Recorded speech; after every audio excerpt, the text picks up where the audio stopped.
Good evening সবাইকে। তো এখন আমি ব্লগটা স্টার্ট করছি, এখনকার মিনি ব্লগটা যেটা সেটা। তো আসলে ভেবেছিলাম এটা তোমাদের দেখাবো না, মানে সেরকমটা ভাবিনি যে ভিডিও করব, কিন্তু মনে হচ্ছে করি। এখানে বসে বসে কী বা করবো এরকমটা মনে হচ্ছিল। আর প্রত্যেক দিন এখানে উনুন পাড়ে বসা একটা মনে হচ্ছে নেশা হয়ে গেছে, ভীষণ ভালো লাগে। চলো দেখাই। এখানে হচ্ছে আমাদের আলু সেদ্ধ, দেখতে পাচ্ছ তোমরা? হ্যাঁ, এই দেখো, এখানে হচ্ছে আলু সেদ্ধ, নতুন আলু এগুলো। গরম আর কিন্তু এইভাবে আলু সেদ্ধ করে যে তরকারিটা হয় ভীষণ ভালো লাগে। আর উনুন তো জ্বলছে, মা এখানে সরঞ্জাম নিয়ে চলে এসেছে। আর দেখো প্রত্যেকদিন কত খড়ি এখানে কেটে কেটে রাখে আগুন জ্বালানোর জন্য। আমি তো পুরো মোজা টোজা পরে একদম বসে আছি, টুপি।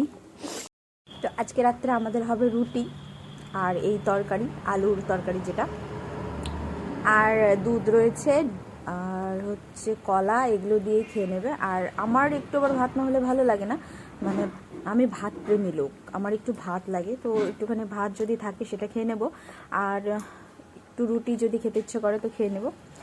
তো মা গেছে মশলা করতে, একবারে নিয়ে এসে বসবে এখানে উনুন পাড়ে। So hey guys, welcome back to মানাদার মিনি ব্লগ। তো দেখতেই পাচ্ছ, আর আজকের রাতের মেনু তোমাদেরকে তো জানিয়েই দিয়েছি কি হবে। তো মা সেটাকে নিয়ে তার কাজ চলছে। এখানে আলুটা সেদ্ধ হয়ে গেছে প্রায়। তো আলুর এই যে ডালটা করা হয়, অনেকেই হয়তো খেয়েছে, এমন না, এটা একটা মানে সবাই এই ধরনের সবজি করে, তো বেশি সময় লাগে না। আর যেহেতু শুকনো লঙ্কা দিয়ে করবে না, তো আরও সময় লাগবে না। আর এই যে দেখো বড়ি, ডালের বড়ি আমার তো ভীষণ ফেভারিট। বেশি ছিল না, 3-4টেই ছিল, ওটা দিয়ে করছে। আর মাছ ছিল কয়েক পিস, এই মাছ দিয়েই করে নেবে যে আলুর ডালটা। তো এখনই হয়ে যাবে। আর রুটি দিয়ে আলুর ডাল কিন্তু খেতে দারুণ লাগে।